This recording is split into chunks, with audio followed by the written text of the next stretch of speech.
My name is Lauren Whitaker, and I'm 31 years old. You were never built for anything serious, my father said while sliding a pen across the table so I could sign away my inheritance in front of 10 relatives. That was 2 years ago.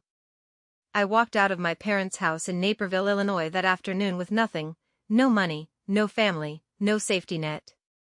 My younger sister, Emily, took everything.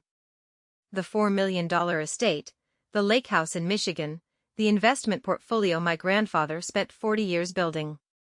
My mother didn't even look at me when I left. What none of them knew, not my father, not my mother, not my perfect sister, was what a single phone call between 2 lawyers would uncover 2 years later.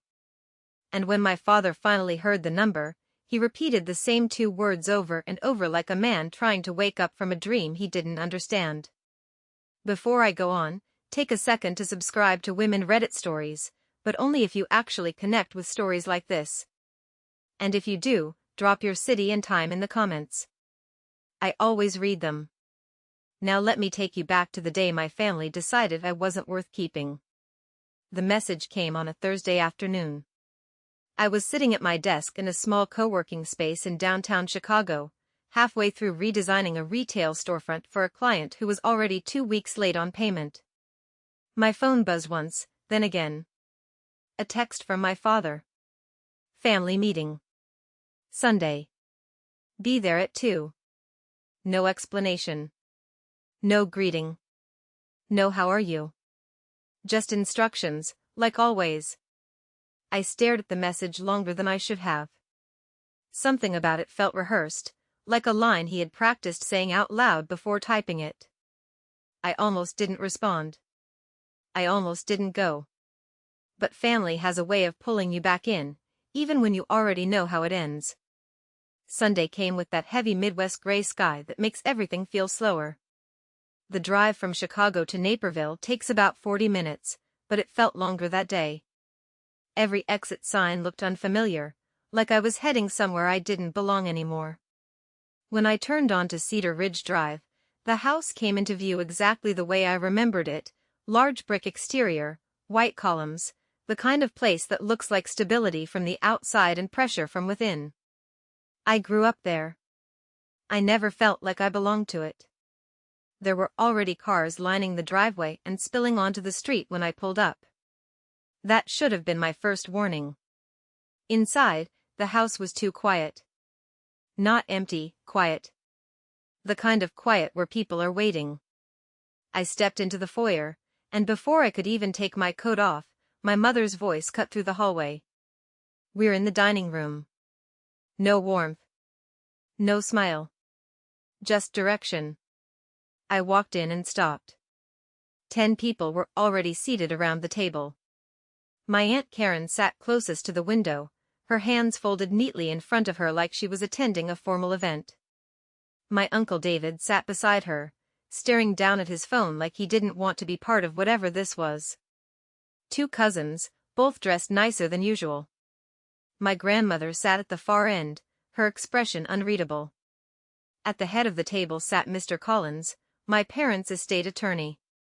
Late 60s, gray hair, glasses hanging from a thin chain around his neck, a thick leather folder open in front of him. My father stood behind his chair, arms crossed, his posture rigid like he was bracing for something. And to his right sat Emily.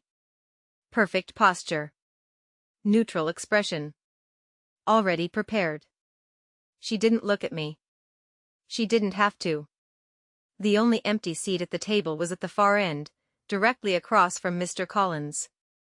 In front of it was a single document, neatly placed, my name printed at the top. Sit down, Lauren, my father said. This won't take long. I sat. The chair felt colder than it should have. No one asked how I was.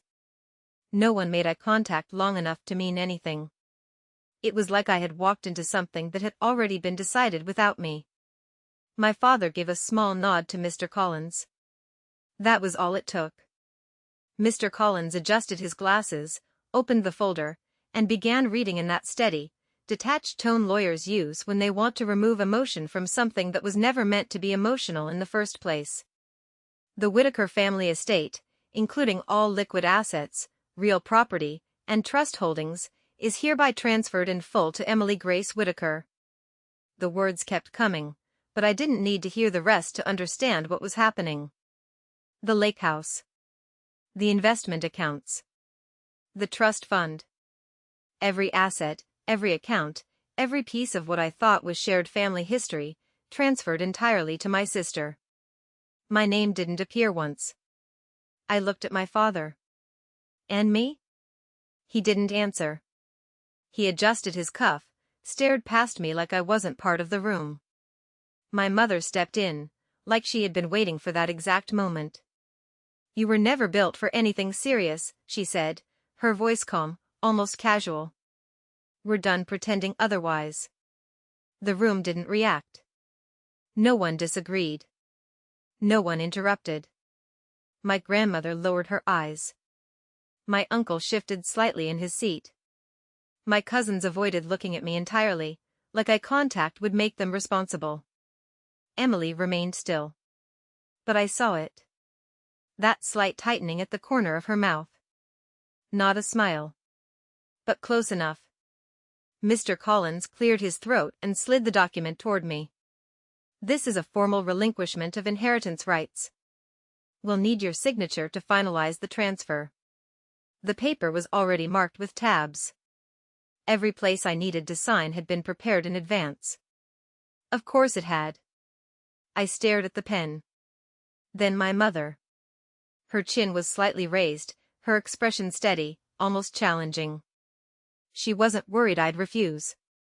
She was waiting to see if I'd make it difficult. I picked up the pen. My hand didn't shake. That surprised me. "I heard you," I said quietly.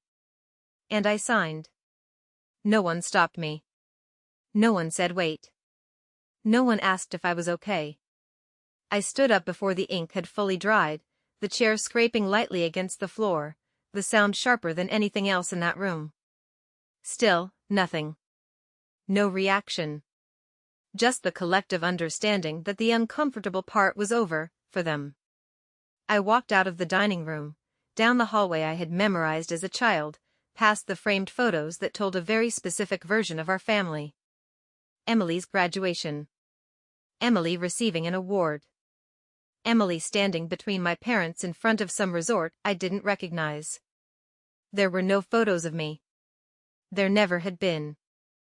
I reached the front door, opened it, and stepped outside into the cold afternoon air. It felt different out there. Quieter in a way that didn't suffocate. My phone buzzed just as I reached my car. A text from Emily. "No hard feelings, right? It's just business." I stared at the message for a few seconds. Then I deleted it. I didn't respond. I didn't look back at the house. I got in my car, started the engine, and drove. And somewhere between Naperville and Chicago, with the road stretching out in front of me and nothing behind me worth turning around for, I realized something I hadn't fully understood until that moment. I hadn't just lost an inheritance. I had been removed. Completely. And the worst part wasn't the money. It was how easy it had been for them. The drive back to Chicago should have taken less than an hour, but I barely remember most of it. The road blurred into a long stretch of gray, headlights passing like distant flashes I couldn't focus on, my hand steady on the wheel even though everything else felt like it had shifted out of place. I made it about 20 minutes before I pulled over on the shoulder near an exit I didn't recognize, turned off the engine, and just sat there. I didn't cry. I didn't call anyone. I didn't even reach for my phone. I just sat with it, the weight of being erased from your own family like you were never part of the equation to begin with. It wasn't loud or dramatic. It didn't feel like something was breaking. It felt like something quietly being removed, piece by piece, until there was nothing left to hold on to. After a while, I don't know how long, maybe 30 minutes, maybe an hour, I started the car again and finished the drive. When I got back to my apartment, everything was exactly as I had left it that morning. My laptop is still open on the dining table, fabric swatches spread out in uneven stacks, a half-finished cup of coffee sitting cold beside a notebook filled with sketches. It looked like a life in progress. It felt like something that had just been cut off at the root. I dropped my keys on the counter, kicked off my shoes, and checked my bank account. $2,870. That was everything I had. No trust fund. No safety net. No one stepped in to make sure I'd be okay. I leaned against the kitchen counter for a moment, then slowly slid down until I was sitting on the floor, my back against the cabinet, my knees pulled in. And for the first time that day, I let myself think about what came next. Not what I lost. What I still had. The list was short. A degree in interior design that my parents had never taken seriously. A handful of small clients, most of them referrals from people who didn't know anything about my family. A laptop, a car, and an apartment I could afford for maybe 3 more months if nothing changed. It wasn't much. But it was mine. I grabbed a pen from the counter, pulled a receipt from my bag, flipped it over, and started writing. Rent. Groceries. Gas. Client payments pending. Possible leads. I didn't make a plan for the future. I didn't try to map out a 5-year goal or imagine where I'd be next year. I just wrote down what I needed to get through the next week. That was enough. The first client canceled 3 days later. It came in as an email at 9:14 a.m., subject line polite, tone even more so. Hi Lauren, after some consideration, we've decided to move in a different direction. We appreciate your time and wish you the best. No explanation. No feedback. I read it once, closed the laptop, and told myself it was normal. Clients changed their minds all the time. It didn't mean anything. The second cancellation came 4 days after that. This one wasn't an email. It was a phone call. Lauren, hi, it's Melissa from Oak Park, the woman said, her voice careful, like she was choosing each word before saying it. I just wanted to let you know we're going to pause the kitchen project for now. Pause. Not cancel. But I could hear it in her tone. I understand, I said. Can I ask why? There was a slight hesitation on the other end. It's just, we've heard some things, and we think it might be better to work with someone else right now. Something in my chest tightened. Heard what things? I asked. Another pause. I'd rather not get into that, she said quickly. I'm sure it's nothing, we just want to be cautious. The call ended a few seconds later, polite, controlled, and leaving behind a silence that felt heavier than it should have. I stared at my phone for a long time after that. 2 cancellations in 1 week. Both vague. Both using language that didn't quite belong to them. We've decided to go in a different direction. We've heard some things. It didn't feel random. It felt coordinated. I pushed the thought aside. I had to. Because the alternative meant something I wasn't ready to face yet. The next few weeks settled into a pattern I didn't plan but quickly learned to survive in. Smaller jobs. Short-term work.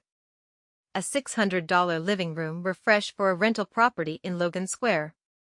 A $150 consultation for a couple who argued the entire time I was in their apartment. A last-minute staging project for a real estate listing that paid just enough to cover groceries for the week. I stopped eating out entirely. Stopped buying anything that wasn't necessary. Cereal became dinner more often than I wanted to admit, not because I found it comforting, but because it was cheap, predictable, and didn't require effort I didn't have left at the end of the day. Struggle doesn't look the way people think it does. It's not dramatic. It's not loud. It's quiet. It's standing in a grocery store aisle doing math in your head before deciding if you can afford both milk and eggs or just one of them. It's saying no to things you used to say yes to without thinking. It's watching your world shrink in small, almost invisible ways until you realize how much space you've lost. 3 weeks in, I tried the only family connection I thought might still exist. My Uncle David. My father's younger brother. He had always been different. Softer. Less rigid. The kind of person who once told me my work mattered, even when no one else did. I called him on a Tuesday afternoon. He picked up on the third ring. Lauren. Not a greeting. Just my name. Hi, Uncle David, I said, trying to keep my voice steady. Do you have a minute? A pause. I do. I exhaled slowly. I'm not calling to cause problems. I need to understand something. What happened that day? Lauren, he cut in, his tone gentle but firm. I can't get involved in this. The words landed harder than I expected. I'm not asking you to take sides, I said quickly. I just want to know why. I said I can't, he repeated, quieter this time. I'm sorry. Silence stretched between us for a few seconds. I could hear something in his breathing, regret, maybe. Or discomfort.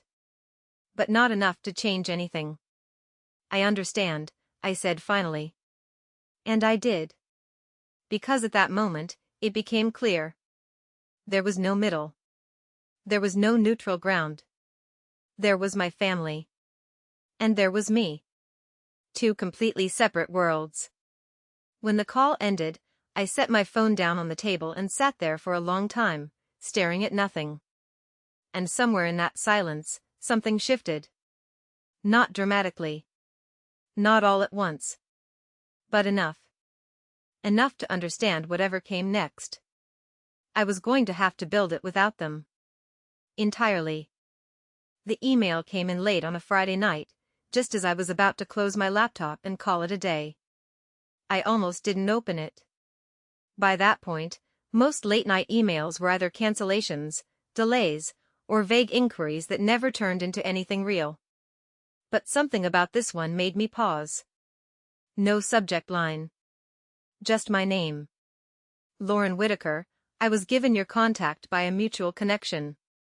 I'm looking for a designer for a high-rise condo renovation in downtown Chicago. Budget is flexible. Timeline is immediate. If you're available, I'd like to meet this weekend. No signature I recognized.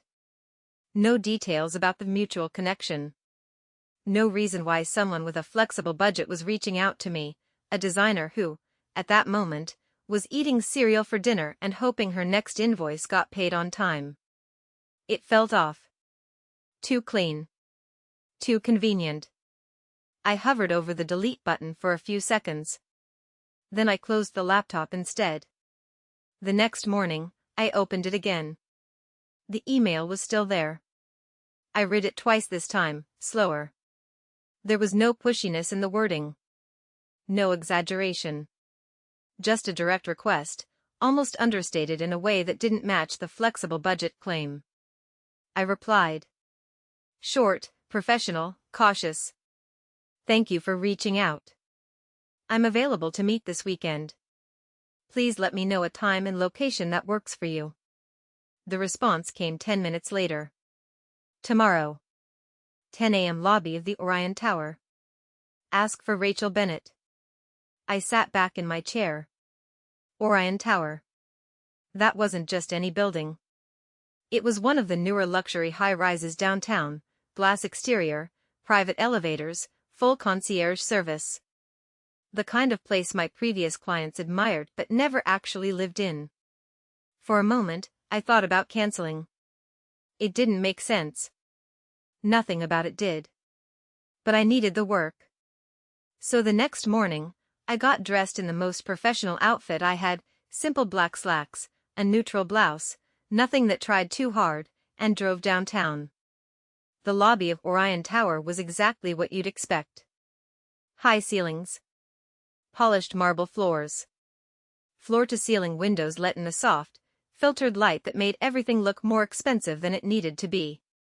A concierge desk staffed by someone who looked like they had never had a bad day in their life.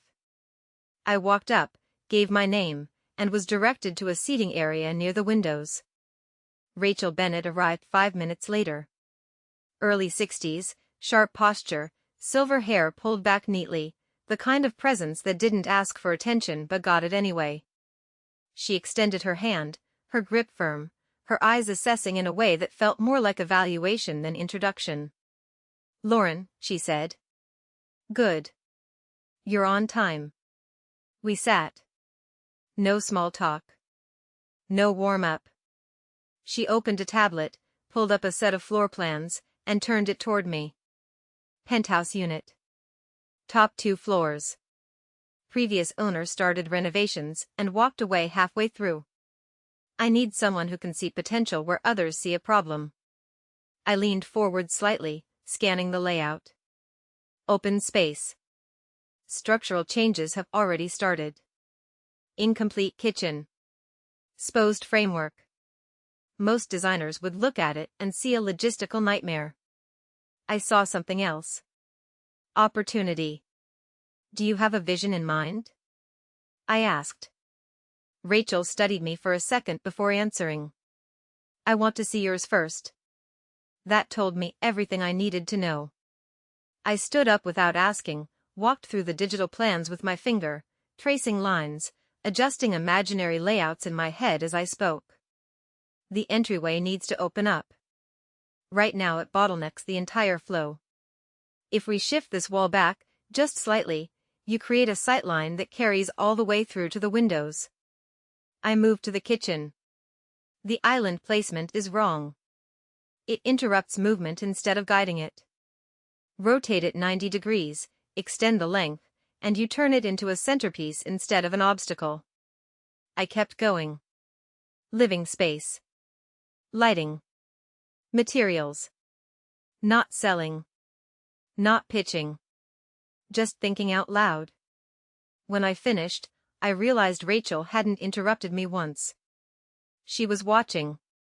Carefully. The kind of attention that feels like it's measuring more than just your work. Finally, she nodded. "You see space the way I hoped you would." The project lasted 4 months. 4 months of long days, early mornings, and more responsibility than I had ever handled before. The budget was larger than anything I'd worked with, and every decision mattered in a way that forced me to step up faster than I expected. I sourced materials from places I had never worked with before. Coordinated with contractors who didn't take me seriously at first. Learned how to push back when necessary. Learned how to hold my ground. By the time it was finished, I barely recognized the person I had been when I first walked into that lobby. Rachel walked through the completed penthouse slowly, taking everything in without saying a word. For a moment, I thought something was wrong. Then she turned to me. "I have 3 colleagues who need someone exactly like you." And just like that, everything started to shift. Within 6 weeks, I had 4 active projects. Real ones. Not small consultations or temporary fixes, but full-scale redesigns with budgets that allowed me to actually build something instead of just patching things together. Clients came through Rachel. Then through those clients. Word spread quietly, but steadily. The kind of growth that doesn't announce itself loudly but builds in a way that feels solid. For the first time in months, I stopped checking my bank account every day. For the first time since that Sunday in Naperville, I felt something close to stability. Then the truth found me. It happened on a Tuesday afternoon in a coffee shop just off Michigan Avenue. I was reviewing material samples for a client when someone approached my table. "Lauren?" I looked up. Claire Morgan. I had redesigned her home office the year before. "Claire," I said, surprised. "Hi." She smiled, but it didn't quite reach her eyes. "Do you mind if I sit?" Something in her tone made me hesitate. Then I nodded. She sat across from me, wrapping her hands around her coffee like she needed something to hold on to. "I've been meaning to ask you something," she said. "Okay." She glanced down briefly, then back up at me. "Are you still taking clients?" The question caught me off guard. "Of course," I said. "Why wouldn't I be?" Claire hesitated. And in that hesitation, something inside me started to tighten. Because your sister told people you weren't. The words landed heavier than they should have. Emily told you that? I asked, my voice quieter now. Not directly, Claire said quickly. It came up at a dinner party a few weeks ago. She mentioned you had stepped back from work, that you were dealing with some personal issues. I didn't speak. Claire continued, her voice careful. She also said your family had cut ties with you. That there were reasons she couldn't go into, but that it was serious. The air between us shifted. Everything suddenly made sense. The cancellations. The vague explanations. The hesitation in people's voices. They thought it was something legal, Claire added softly. Or financial. No one knew exactly what, but the way she said it, people filled in the blanks. I set my pen down slowly. My hands weren't shaking from sadness this time. They were steady. Too steady. Like something inside me had gone cold. She didn't lie, I said after a moment. Claire frowned slightly. She didn't have to, I continued. She just suggested enough. Claire didn't respond. She didn't need to. Because we both understood what that meant.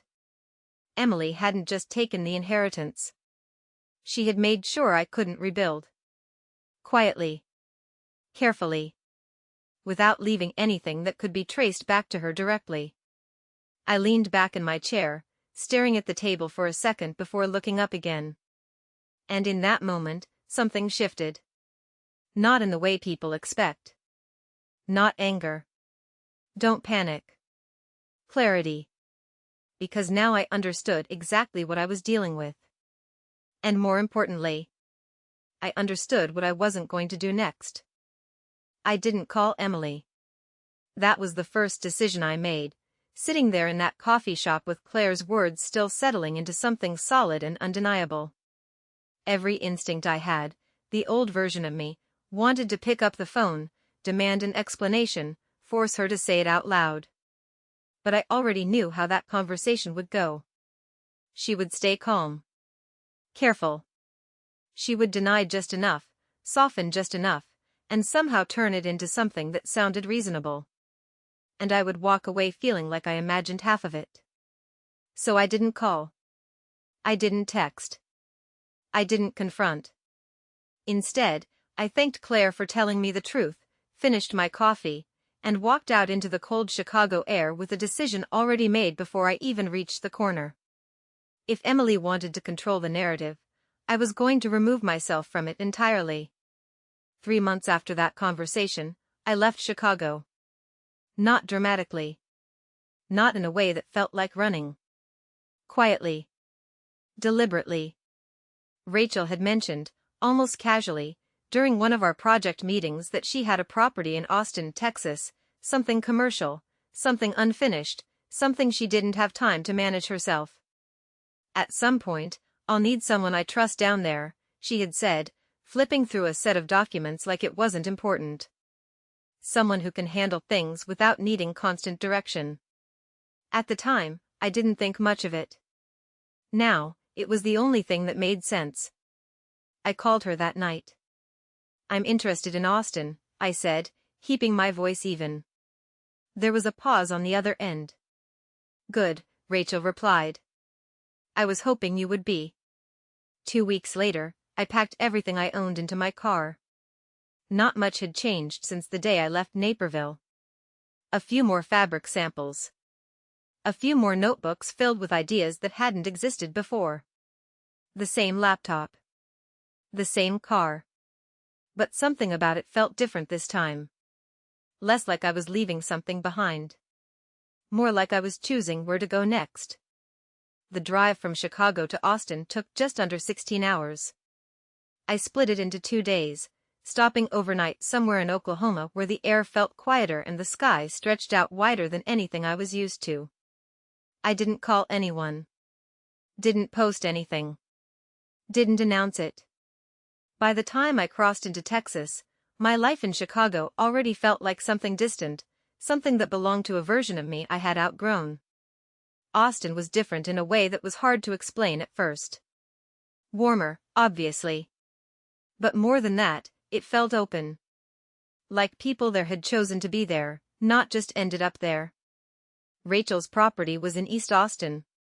A two-story commercial space that had been partially renovated and then abandoned mid-project. Exposed brick walls, unfinished flooring, wiring visible in places where it shouldn't have been. Most people would have seen a problem. I saw something I could build. Rachel met me there the next morning. No small talk. No questions about the drive. She handed me a set of keys and a folder with documents inside. Budget's $140,000, she said. Timeline's yours to manage. I'll check in when necessary. I flipped through the folder quickly. Permits. Layouts. Initial plans that had never been completed. You trust me with this? I asked before I could stop myself. Rachel looked at me like the question didn't make sense. If I didn't, you wouldn't be here. That was the entire conversation. No speeches. No reassurance. Just expectation. I rented a small one-bedroom apartment 10 minutes from the site. Nothing impressive, slightly uneven floors, older appliances, a view of a parking lot, but it was enough. It was mine. I registered my business properly that week. Filed the paperwork. Chose a name that didn't carry anything from my past. Whitaker Designs became Alder Space. Clean. Separate. Unconnected. A new start needed a new foundation. The work consumed everything after that. Early mornings. Late nights. Days that blurred into each other in a rhythm that left no room for overthinking. I coordinated contractors, negotiated material costs, learned how to manage timelines in a way I hadn't needed to before. Every decision had weight. Every mistake had consequences I couldn't afford. But I adapted. Faster than I expected. Stronger than I realized. Rachel checked in occasionally, always brief, always focused. She didn't micromanage. She didn't interfere. She just observed, stepping in only when something needed adjusting. About 2 months in, she said something that stayed with me longer than anything else. I don't invest in people who need saving, she told me one afternoon as we stood in the middle of the unfinished space. I invest in people who just need a door. She didn't elaborate. She didn't need to. Because I understood exactly what she meant. 6 months after I moved to Austin, the project was complete. The space had transformed into something that didn't resemble what it had been before. Clean lines. Intentional layout. A balance between structure and openness that made the entire place feel larger than it was. Rachel walked through it slowly, the same way she had in Chicago. Silent. Observing. When she finished, she turned to me. I have 2 more properties. And just like that, the next phase began.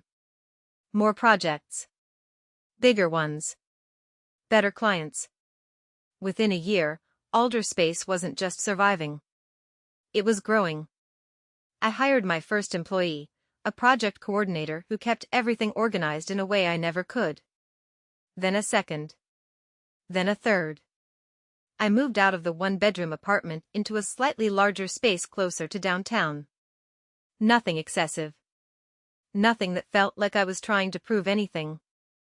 Just enough. For the first time in my life, I felt something that didn't depend on anyone else. Stability. Then one morning, about 14 months after I left Chicago, my phone buzzed with a name I hadn't seen in years. Ethan Parker. College friend. Now a real estate attorney based in Dallas. I stared at the screen for a second before opening the message. Is this you? Lauren Whitaker running Alder Space in Austin? If so, we need to talk. I smiled without thinking. It had been a long time since I had seen that name. Yeah, I replied. It's me. We met 2 days later at a coffee shop halfway between Austin and Dallas. Ethan hadn't changed much. Still slightly disheveled in a way that somehow worked for him. Still observant in that quiet, analytical way that made you feel like he was always noticing more than he said. We ordered coffee. Sat down. Caught up briefly. Then his expression shifted. More focused. More serious. "Lauren," he said, setting his cup down, "I need to ask you something, and I want you to answer honestly." I nodded.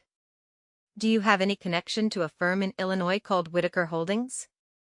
The name landed heavier than I expected. "That's my family's company," I said slowly. "Why?" Ethan leaned back slightly, studying my reaction. "Because your sister's name came up in a transaction I was reviewing last week," he said. And not in a way that made sense. My chest tightened slightly. "What do you mean?" He hesitated for a second, like he was deciding how much to say. "Lauren, there was an email chain between a commercial brokerage group and a property management firm down here in Texas," he continued. "Your sister was included." That alone didn't mean anything. Emily worked in corporate law. She was involved in deals all the time. "That's normal," I said. "She's an attorney." Ethan shook his head. "Not this kind of involvement." I didn't speak. I just waited. Because something in his tone told me this wasn't going where I wanted it to. He leaned forward slightly. "In those emails," he said carefully, "your sister was warning them about you." The words didn't hit all at once. They settled. Slowly. "What?" I asked, my voice quieter now. "She told them you were unreliable," Ethan continued. "That your family had cut ties with you for serious financial reasons. She used your full name, Lauren. She made it clear they should avoid working with you or anyone connected to your business." The coffee in front of me went untouched. The noise of the shop faded into something distant. "She told them not to work with me," I repeated, more to myself than to him. Ethan nodded. "I didn't want to jump to conclusions," he said. "But after seeing your name attached to Alder Space, I put the pieces together." I sat there for a moment, my hands resting flat against the table, my mind moving through everything I had built over the past year. Everything I had rebuilt. And underneath it all, something colder than anger settled into place. Because now it wasn't just Chicago. It wasn't just whispers at dinner parties. Emily had followed me. Extended the narrative.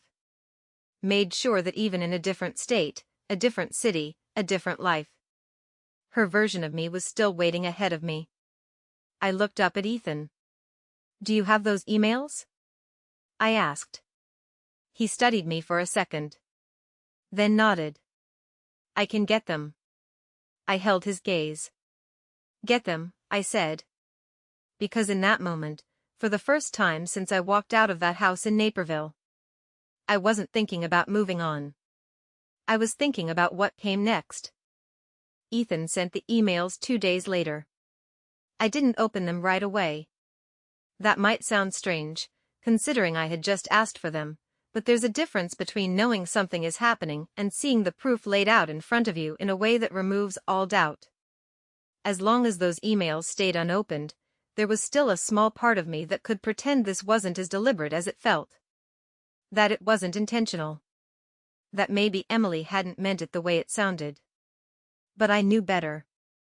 I was sitting at my desk in my Austin office when the notification came through. Subject line simple. No extra commentary. Forwarded chain, review when ready. I stared at the email for a few seconds, then closed my laptop. Not out of fear. Out of control. Because if I opened it in that moment, I'd be reacting, and the one thing I had learned over the past year was that reacting never worked in my favor. So I waited. I finished reviewing a contractor invoice. Returned 2 client calls. Adjusted a material order that had been delayed by 3 days. I moved through my afternoon like everything was normal, like there wasn't a file sitting 1 click away that could confirm exactly how far my sister had gone to dismantle me. It was evening by the time I opened it. The office was quiet. My team had left hours ago. The city outside had shifted into that low hum that comes after the workday ends but before the night fully takes over. I clicked the email. There were 4 attachments. 4 separate threads. Different recipients. Same tone. Same careful phrasing. The first one was dated 14 months earlier, about a month after I had moved to Austin. Subject line, confidential, professional concern.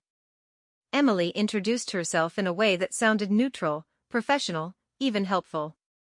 She referenced a family matter involving me, framed it as something she didn't want to discuss in detail, and then placed the suggestion carefully. That I had a history of financial instability. That I had stepped away from professional commitments in the past. That anyone considering working with me should proceed with caution. She never said anything directly false. She didn't have to. She implied just enough. The second email was nearly identical, sent to a different brokerage group. The third expanded slightly, adding a line about recent concerns that made it sound ongoing, current, unresolved. The fourth was the most damaging. Short. Direct.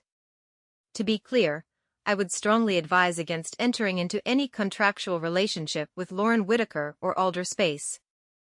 This recommendation is based on personal knowledge I cannot fully disclose. I read that line 3 times. Not because I didn't understand it. Because I understood it too well. It was precise. Calculated. Legally careful. And devastating. She had taken everything she knew about how to communicate professionally and used it to dismantle me in a way that left no clear evidence of wrongdoing unless you knew exactly what to look for.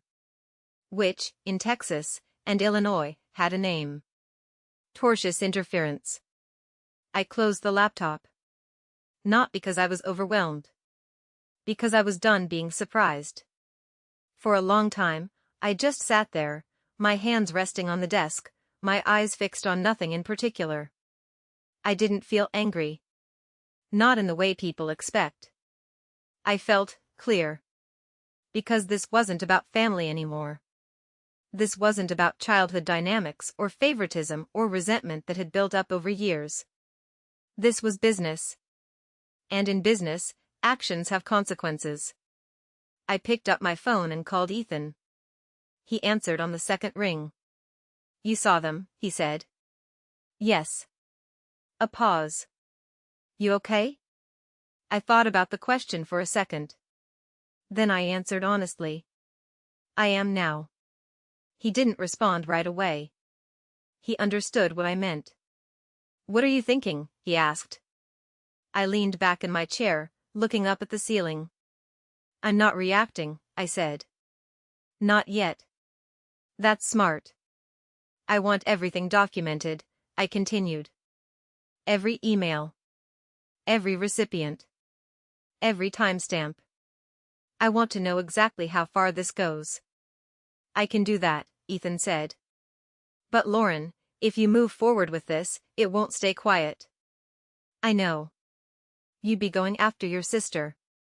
Publicly. I know. Another pause. Do you want to? That was the question. Not whether I could. Whether I wanted to. I thought about it.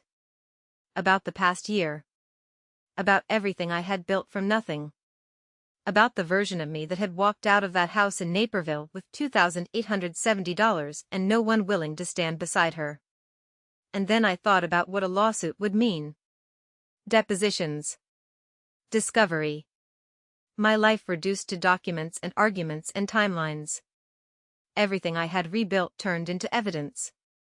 No, I said finally. Ethan exhaled slightly. Okay. But she's not doing this anymore, I added. Then we stop her, he said simply.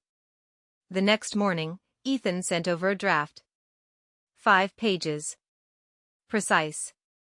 Controlled. Every sentence built to do exactly what it needed to do and nothing more. A cease and desist. It outlined 4 specific instances of interference. Included excerpts from the emails.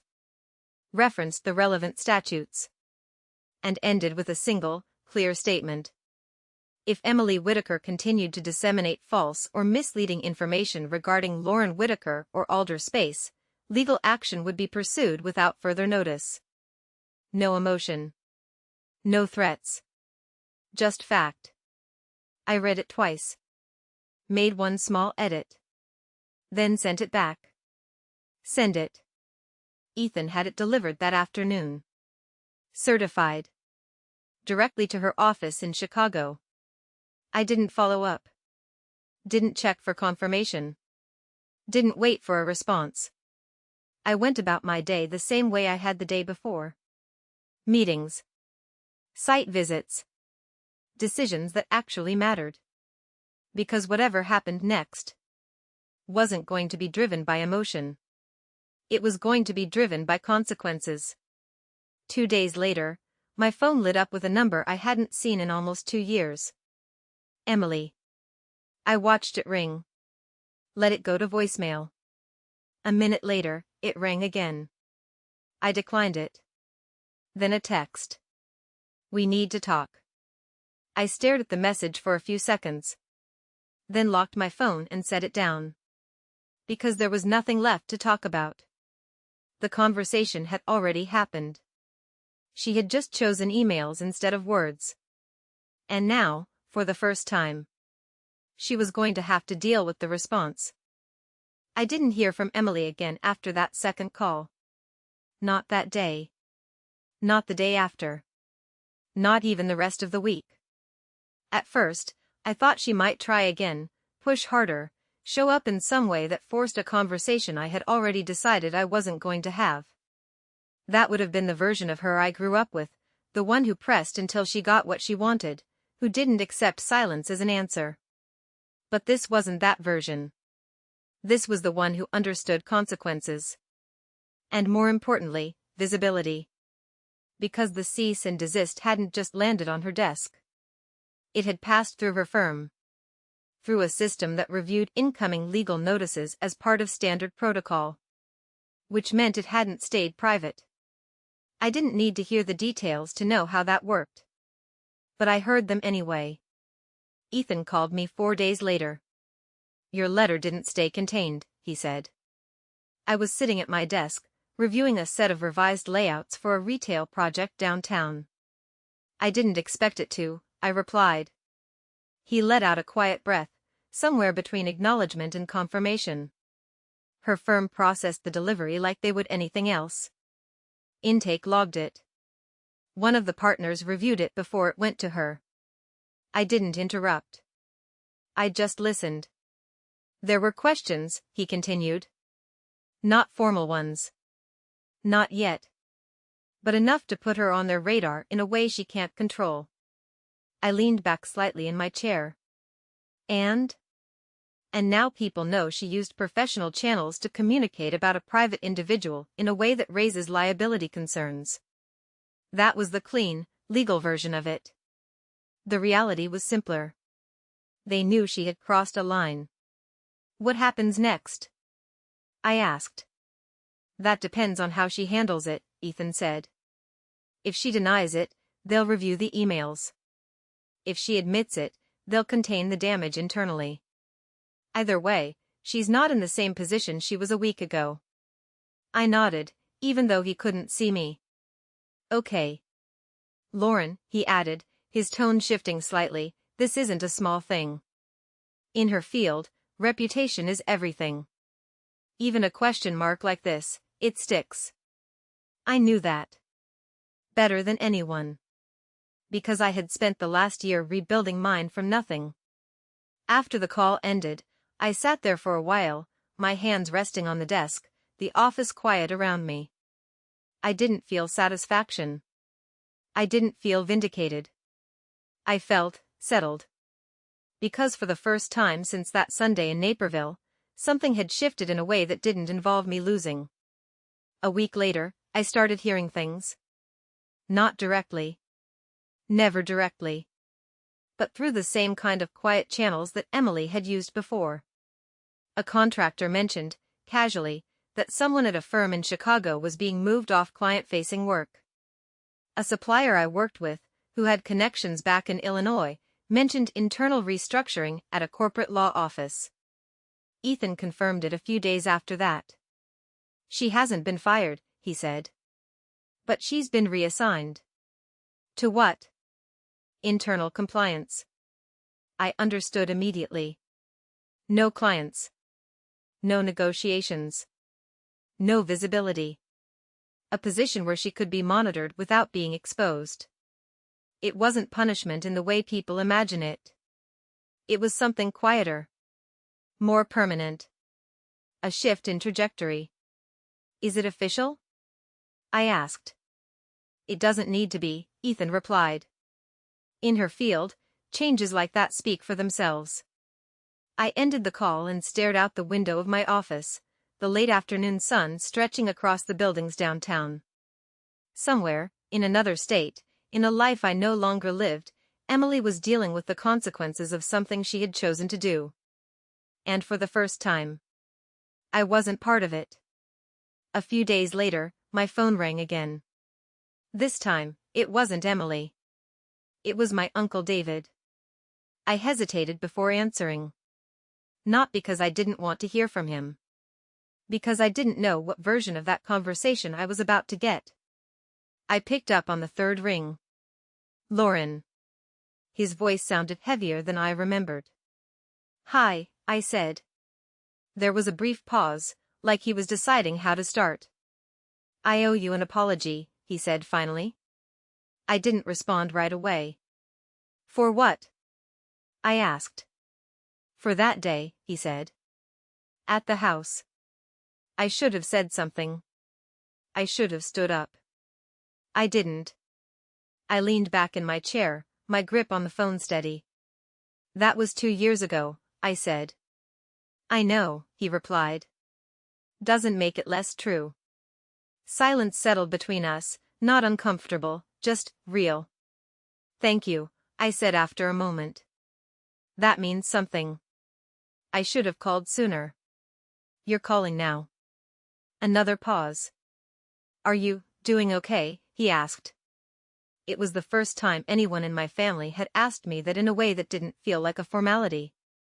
I am, I said. Better than okay. I've heard, he said quietly. I didn't ask what he meant. I already knew. Can I come see you sometime? He added. I thought about it. Not quickly. Not emotionally. Just, honestly. Austin's nice this time of year, I said. He let out a small breath that sounded like relief. I'd like that. When the call ended, I set my phone down and sat there for a while, letting the moment settle. Because that was new. Not a reconciliation. Not a return to what had been. Just something different. Something that didn't exist before. Over the next few weeks, small pieces of information continued to filter in. My father had stopped attending his usual events. Stopped showing up in the places he used to. Spent more time at home. My mother, on the other hand, maintained the same story she had always told. That I had been difficult. That I had chosen this. That now that I had found some success, I was rewriting history. It was consistent. Predictable. Almost rehearsed. But there were cracks in it now. Subtle ones. The kind that only show up when the narrative starts losing its hold. And then, one afternoon, a letter arrived. Not an email. Not a text. A letter. Handwritten. My father's handwriting. I recognized it immediately. I held it for a few seconds before opening it, the paper slightly heavier than standard, the ink pressed deep enough into the page that I could feel it under my fingers. It was short. Just a few lines. Lauren. I've been following your work. I didn't know. I should have. I'm proud of what you've built. I'd like to talk, if you're willing. Dad. I read it once. Then again. Then a third time. The words didn't feel complicated. They felt late. Not insincere. Not manipulative. Just late. I folded the letter carefully and set it on my desk. And for a long time, I didn't move. Because this moment right here, was something I had imagined 100 different ways over the past 2 years. What it would feel like if he finally saw me. If he finally said something.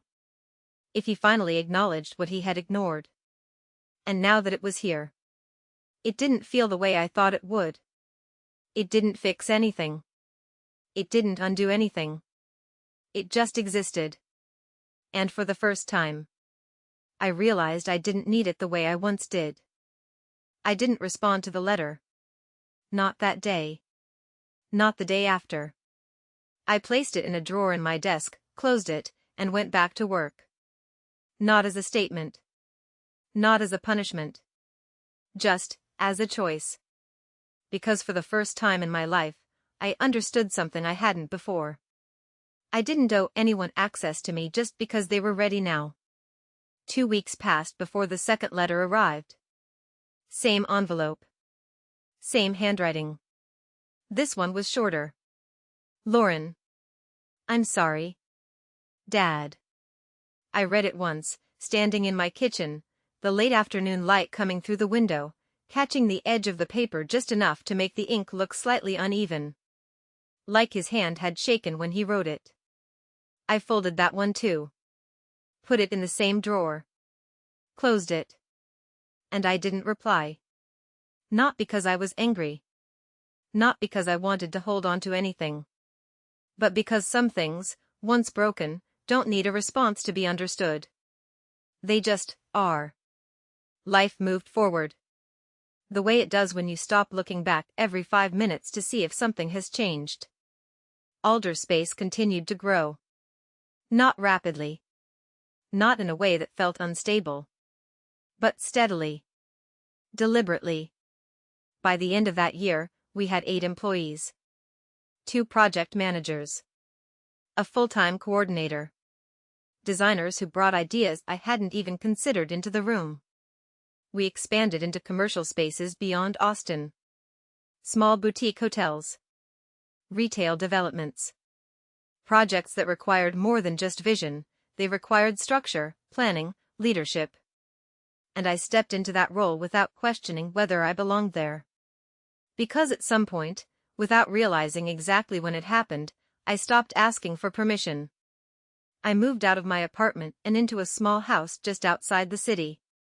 Nothing excessive. Clean lines. Open space.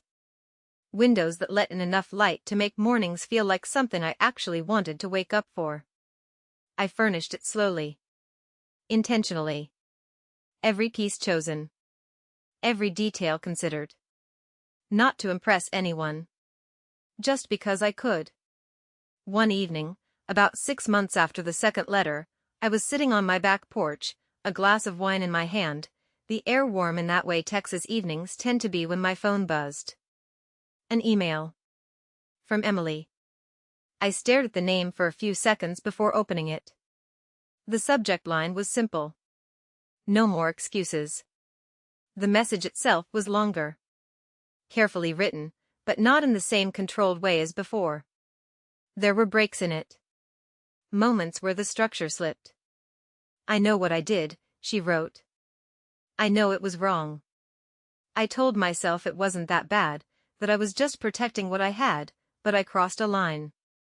More than one. I can't undo it, but I need to say it out loud. I'm sorry. I read it all the way through. Then I read it again.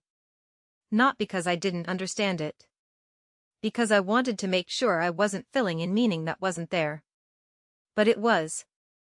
For the first time, it was. No deflection. No careful phrasing. No implication. Just ownership. I closed the email. Sat there for a while, the quiet stretching out around me in a way that felt different than it used to. Not heavy. Not tense. Just still. Then I went back inside, opened my laptop, and replied. It took me longer than I expected to write 4 sentences. Not because I didn't know what to say. Because I wanted it to be exactly what I meant. Emily. I hear you. And I accept your apology. But forgiveness doesn't mean access. I've built a life that doesn't include you, and I'm going to keep it that way. I wish you well. Lauren. I read it once. Then I sent it. And just like that, something I didn't realize I was still carrying, let go. 2 days later, my phone rang again. My mother. I almost didn't answer. But something about the moment told me this was the last conversation I needed to have. I picked up. Lauren. Her voice was the same. Controlled. Measured. You've made your point, she said. Now come home. I stood by the window, looking out at the street, at a life that had nothing to do with the one she was referring to. I didn't make a point, I said calmly. I built a life. There was a pause. You're still my daughter, she replied. And I'm still the same person you dismissed, I said. The only difference is now there are numbers attached to me that you understand. Silence. Not the kind filled with tension. The kind filled with recognition. Lauren, she said, softer now, I love you. I let the words sit for a second. I believe that you think you do, I said. But I can't go back to a version of love that only shows up when I meet certain conditions. Another pause. Longer this time. I'm not asking you to come back to us, she said finally. I'm asking you to stop shutting us out. I closed my eyes for a brief moment, then opened them again. I'm not shutting you out, I said. I'm choosing where I belong. And that was the end of the conversation. Not dramatic. Not explosive. Just finished.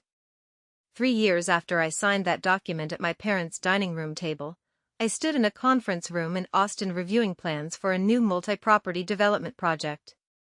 The numbers were larger than anything I had ever been trusted with. The responsibility heavier. But my hands were steady. Because this time, everything in front of me was something I had built. Not inherited. Not given. Built. And somewhere, in another state, in a house that had once felt like the center of my world, my father was still writing letters. I read them. I just haven't answered. Maybe I will someday. Maybe I won't. That part doesn't feel urgent anymore.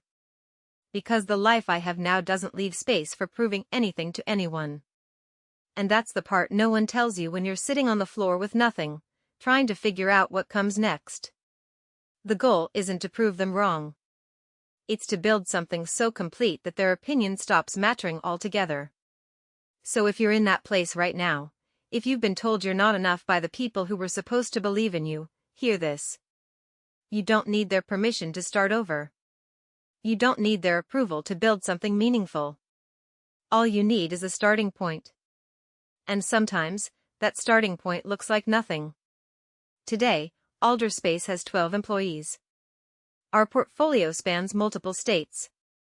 We've completed projects I couldn't have imagined when I was sitting on my kitchen floor with less than $3,000 and no idea what came next. And every single part of it is mine. If you made it this far, subscribe to Women Reddit Stories for more stories like this. And if this hit close to home, I'd really like to hear from you. Have you ever had to walk away from family to find your own life, or are you still figuring it out? I'll be reading every comment.